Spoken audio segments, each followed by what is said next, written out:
Generally जब आपको middle term splitting सिखाया जाता है तो क्या बोला जाता है कि पहले नंबर जो x स्क्वायर के साथ है जो कांस्टेंट है उसको मल्टीप्लाई करो, यही करते हैं। ठीक है जी, तो आपने वही चीज फॉलो की, आपने लिया 13 into the 120। अब मान लो अगर मैं 9th क्लास में होता, थोड़ा सा डल बच्चा होता पढ़ाई लिखाई में, तो मैं क्या करता, इसको मल्टीप्लाई करता और मल्टीप्लाई करके मैं आंसर निकालता कितना 1560 और फिर मैं उसके बाद निकालता इसके प्राइम फैक्टर्स, यही करता। आपने ऐसा किया होगा और फिर उसी प्राइम फैक्टर्स में से मैं करता अरेंजमेंट्स, क्योंकि अब वो जमाना चला गया कि आप अपने आप को हमेशा एक मैथ्स का गरीब बच्चा बताएं कि भाई मैथमेटिक्स में बहुत गरीब नहीं, हम ये भी अब बन सकते हैं, छोटी सी चीजें इस्तेमाल करनी होती हैं। आपको बहुत अच्छे से दिखाई दे रहा है कि ये हमारे पास क्या है, एक प्राइम नंबर। प्राइम नंबर तो कोई फैक्टर होगा नहीं, तो मैं क्या करता हूं, इसी के निकाल के फैक्टर्स प्राइम फैक्टर इसमें डालता रहता हूं। मैं क्या करता हूं कि 120 के जो प्राइम नंबर, ये तो बाय डिफॉल्ट प्राइम है, इसका तो कुछ हो नहीं सकता, इसके प्राइम निकालना शुरू करता हूं। तो इसका पहला प्राइम कौन सा होगा, 2। 120 का सबसे पहला प्राइम कितना होगा, 2। इसका मतलब 2 into में 13 और इसका जब 2 डिवाइड निकालेंगे का मतलब डिवाइड, तो कितना हो जाएगा 60। क्या इन दोनों के बीच का गैप हमारे पास 41 का है?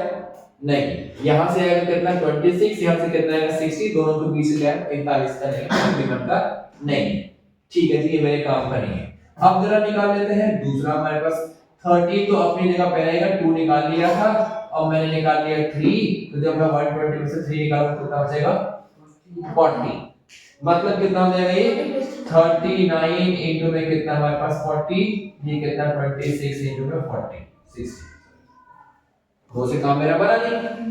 अब अगला प्राइम कौन सा है, 5। 2 3 के बाद अगला प्राइम नंबर जो इसके अंदर में कौन सा है, 5।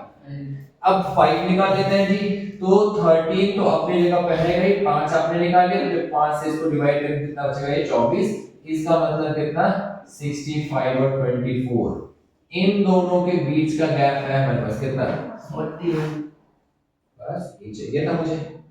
क्यों गैप चाहिए था मुझे, क्योंकि यहाँ पे माइनस का साइन है और यहाँ भी माइनस का साइन है।